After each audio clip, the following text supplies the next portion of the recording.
Hi guys! So, here we go again at magsa-celebrate tayo ng birthday ni Daddy.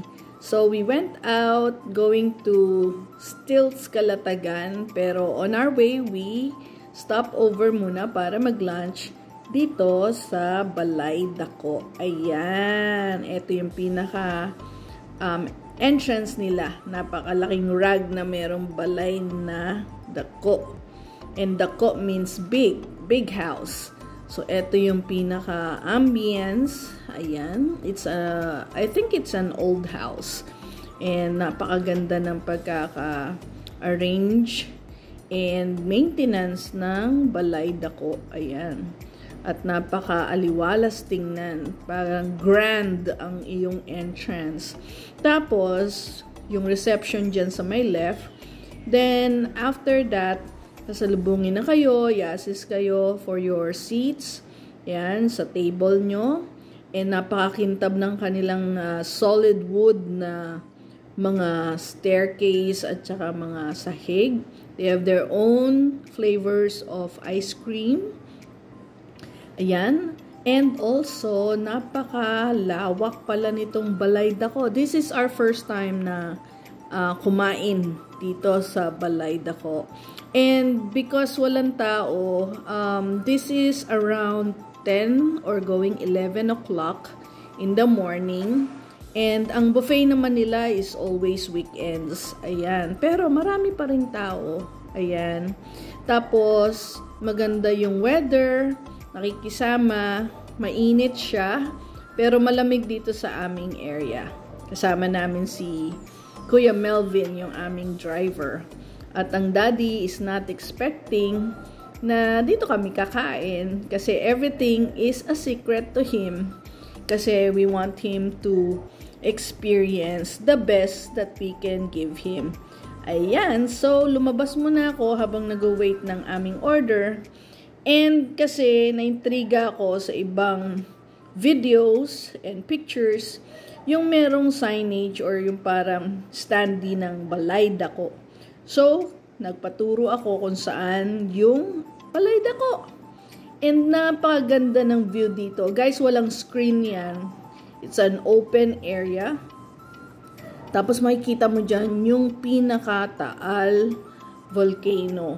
Ayan. Tapos napaka-bright niyan guys kasi tirik na tirik talaga yung araw. Pero malamig yung simoy ng hangin. So, kahit na mainit yung araw, natatalo din ng lamig. Ayan.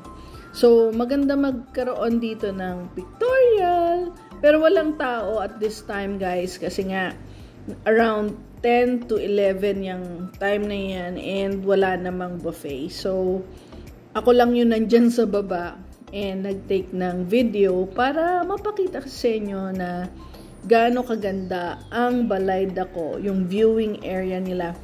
Tapos, maganda din dito, lalo na kung meron kayong mga friends from abroad or friends somewhere. Ayan, dumating na yung aming food. And of course, hindi natin palalagpasin ang tawilis na nagustuhan talaga ni Mami at Daddy. At of course, kailangan pag nasa Tagaytay ka, ay kumain ka ng bulalo. And in fairness guys, kahit medyo pricey yung bulalo, big portions talaga sila dito. And natawa kami dito kasi nung nahulog yung tinidor, yung serving fork para sa tawilis. Kasi ang bibigat ng mga, kubiertos. We also tried their bibingka which is so good, kaya lang sobrang busog na kami. And ito, hindi alam ng daddy na I bought a cake para lang to let him know that it's his birthday. Guys, napakasarap ng salted caramel cheesecake nila. Super sarap talaga, guys. You should try. Ayan. Tapos, after niya, meron din kaming ginataang kalabasa na in order and pakbet. So, nagpa-photo tayo video. Ayan. And medyo against the light kasi tayo. Kaya ina-adjust nung waitress yung aming video photograph. Ayan. So, nung tapos na kami, it's good thing kasi may lounge area dito. Guys, pag super busy ay talagang may name calling dito. Pipila kayo and then ayan, upo-upo. Tapos pag tinawag kayo, doon pa lang kayo makakababa doon sa baba. But the delis dito sa Balay Dako ay talagang pinipilahan, guys. Super daming pwedeng bilhin, from jams, pastries, to cookies, even yung mga frozen na pwedeng agad iluto sa bahay, yan. So, kung may cooler kayo o parang ice bucket, yan, pwedeng yung madala. So, habang nag-aantay kami kay ate, we waited dito sa lounge area. Kaya hindi mapapagod yung mga seniors nyo. And habang nag-aantay kami, nag-start na magluto. Hindi sila nagluluto without the orders. Ito yung famous piyaya nila. Ayan, napakainit sa area na to, guys. Ayan, talagang makikita nyo. And willing ang tao to wait even for 2 hours para sa piyaya na to. So guys, eto lang yung ating short video of Balay Dako. And hopefully may experience nyo din kasi it's worth it. Gaya ng sinasabi ng iba, masarap ang food dito sa Balay Dako.